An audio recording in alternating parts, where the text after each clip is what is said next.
Howdy guys, this is Shane. We're here to check out the Roland Jazz Chorus 210 amplifier. Let's see how it sounds.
Hope you enjoyed that intro clip. I thought I'd mix it up with a few different guitars so you can get a sense of how it sounds. Believe it or not, that was with no pedals. That's the actual distortion tone in here. When I borrowed this from Sky Music, one of the guys said, I hope you laugh when you crank on the distortion tone. I actually don't mind it. I think the trick to using the distortion in this amplifier is to turn the treble control basically all the way down, which is where I had it in the intro. The more gain you add, the less treble you're gonna need, which kind of makes the bright switch a little redundant on this particular amplifier. Let's check out the panel on this up close. Here's the front panel of the amp up close. As you can see, not a lot's changed, at least cosmetically, on these amps over the years. If you've seen an older version of one of these, they pretty much look identical. So we have a clean master volume here. We have a 3-band EQ. We also have a brightness switch, which you can just leave off the entire time. Like I mentioned, these amps are extremely bright, especially once you start turning up the distortion. So odds are you won't even need that. The distortion just blends into the signal of the clean channel. So turning it on will bring it in, leaving it all the way to the left will just make the amp dead clean, which is great. The reverb's something that's changed too. So this is digital reverb, and there's no reverb tank in the back of the amp or anything, and it sounds great. So I left it on in the intro clip about here, and it sounded cool. We have a speed and depth control, which controls how much of the chorus vibrato we're gonna introduce into the amp, and it has 3 different modes as well as an off mode. So manual means you can configure it here. Fixed mode is basically, it doesn't matter where you leave these, the amp's decided that that's where it's gonna give you the sound, which is cool. And we can also just have a straight up vibrato sound as well. So the manual mode kind of works more with the chorus in the signal also. We have the power switch over here as well. 210 speakers. Let's take a look at the back. So we have a headphones output as well as a line out left and right as well. So you can go straight into a PA system or audio interface, but odds are it's going to sound better recorded. That's usually the way, straight with a microphone in front of the speaker. We have an effects loop. You can run it in series or parallel as well, which is pretty cool. And a foot switch option here for the chorus vibrato. Turn the reverb on and off. as well as the distortion. So that's interesting that you've got 3 inputs for foot switches. I'm gonna have to look into that a little further. Because my back sucks right now, I'm not gonna hold this up for too long, but they're the speakers right there. And as you can see, they got pretty big magnets for 10-inch speakers, which means they'll have a lot of low end generally, and this amp does, so it sounds great. A huge thanks to Sky Music for letting me borrow this. I really appreciate it. If you want to find out more about them, all links will be on screen and in the description below. It's a pretty cool amp. I'll give you some thoughts about it at the end. Let's do it. All right, let's get into it. I'm playing my 52 reissue Telecaster loaded with a set of MJS custom pickups. We're gonna go for some clean tones to start with, and then we'll take it from there with some dirty tones and try the effects and mix up the guitars. So this is both pickups.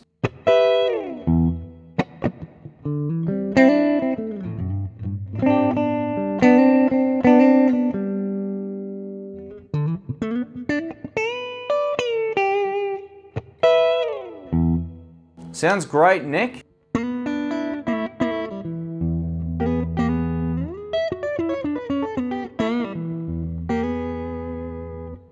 And bridge.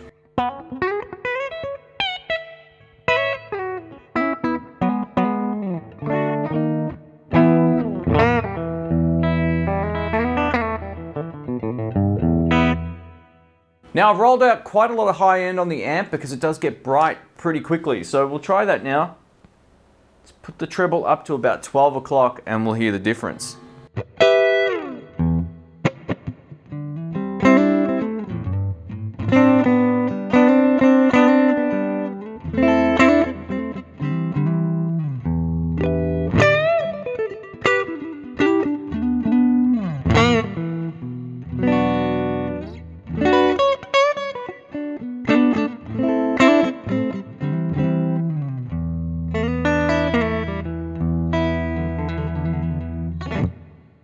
So as you can hear, it gets bright even with the treble control at 12 o'clock. It's got a lot more sting now.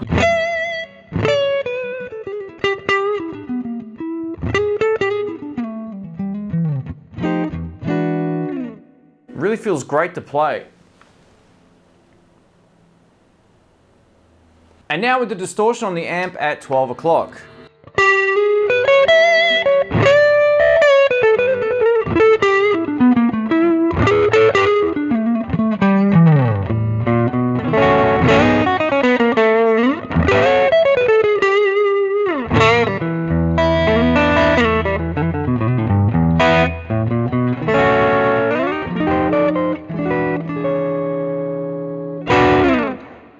Nice.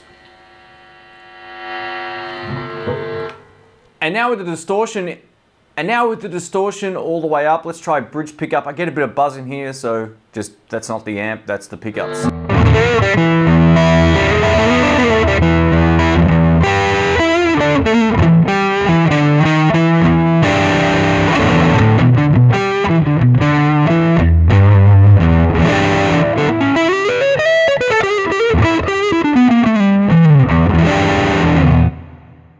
Now once you crank up the distortion all the way, it sounds very solid state. You get a lot more ice pick coming through. So that's why I had the treble down in the intro clip, because it sounds way better once you start maxing out the gain.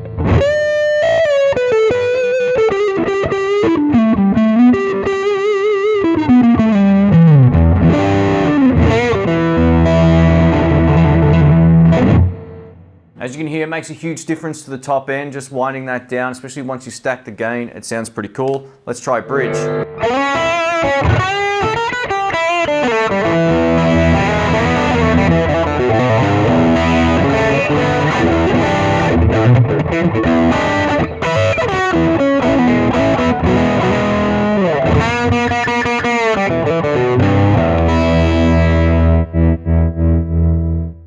Yeah. Over to both pickups with my volume control down. So it still cleans up nicely. A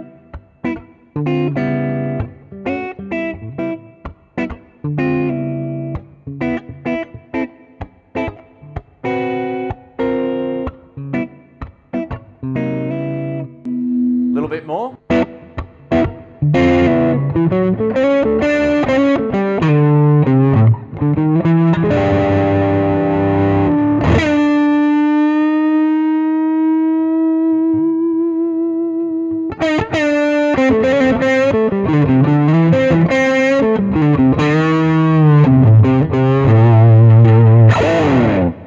Yeah. And now with the exact same settings on the amp, but with my little Crow Corvino, this is loaded with 2 humbucker pickups. Let's try this. This is neck.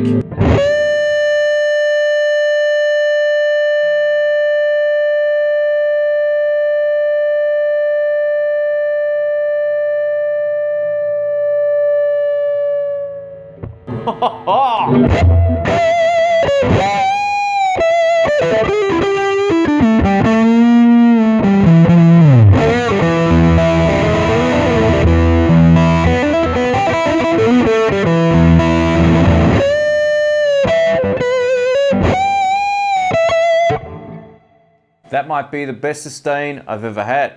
That's crazy. Let's check out the vibrato sound. I've also dialed in a clean tone. Let's give this a shot. We'll go both pickups.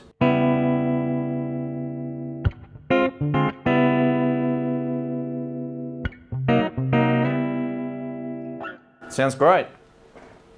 More depth, so you're going to hear more of it.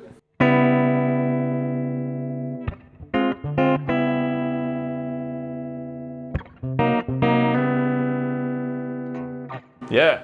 Over to the manual mode now. Let's give this a go.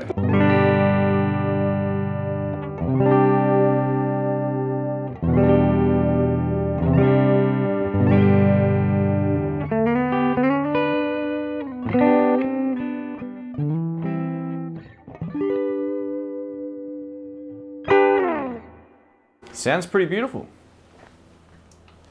And over to the fixed settings, so no matter where you have the controls, it's not going to make any difference.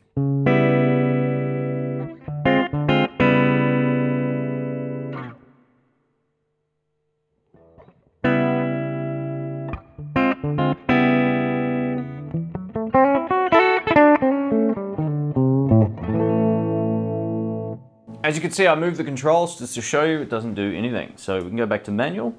Let's crank it all the way up and see how it sounds. It gets a little bit crazy if you have the depth up way too much. So somewhere around 12, 1 o'clock is probably about as much as you'll need.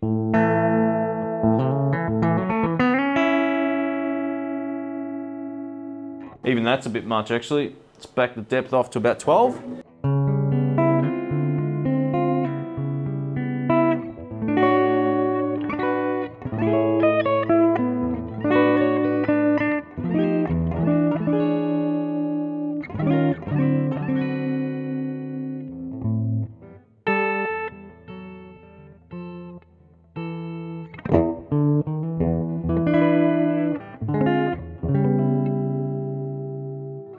It's kind of crazy. Let's take a look at the button on the left, which is actually a bright button. I'm not sure this amp actually needs that control at all, but anyway, it's on here, so let's have a listen.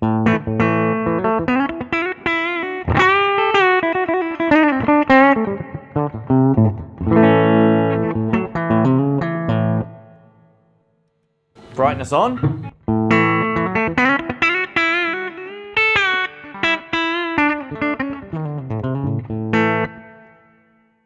I mean, look at where I got the treble control. It's pretty much most of the way off, and that was with the brightness button out, so that was disengaged before. So with it on, it's actually way too bright, at least in the room. It might sound okay on the recording, but in the room, having the bright switch in is just a little bit too much.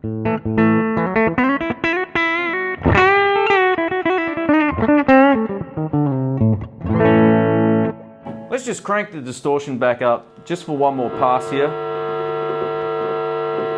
All the way up. Woo!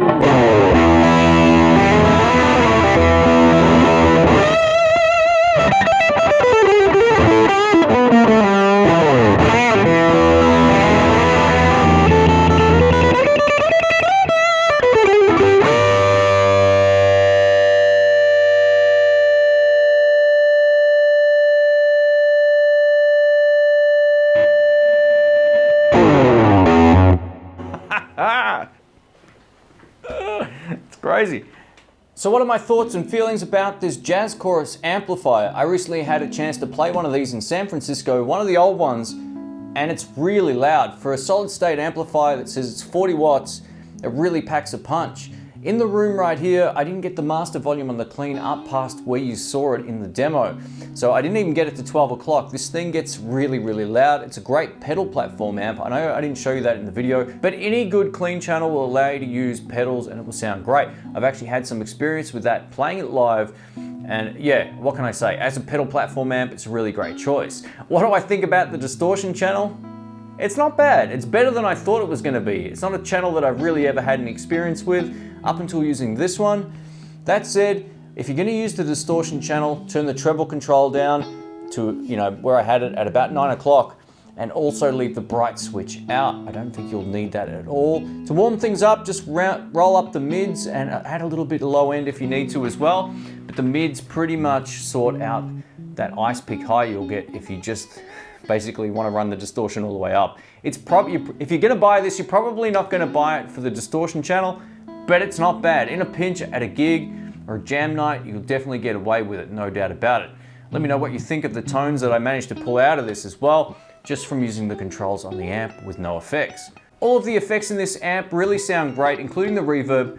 Being that it's not a spring reverb, sometimes I'm like, oh, I wonder if it's going to sound any good. But lately it seems like they've nailed the spring reverb in a lot of amps that are doing it. My new Marshall amp also has a digital spring reverb or a digital reverb, and it sounds really cool. So this, I wouldn't have picked it. So well done, Roland. I think that's really cool. This isn't too heavy either, which is good. It's no heavier than most solid state amps. It's definitely a whole lot lighter than my PV Bandit.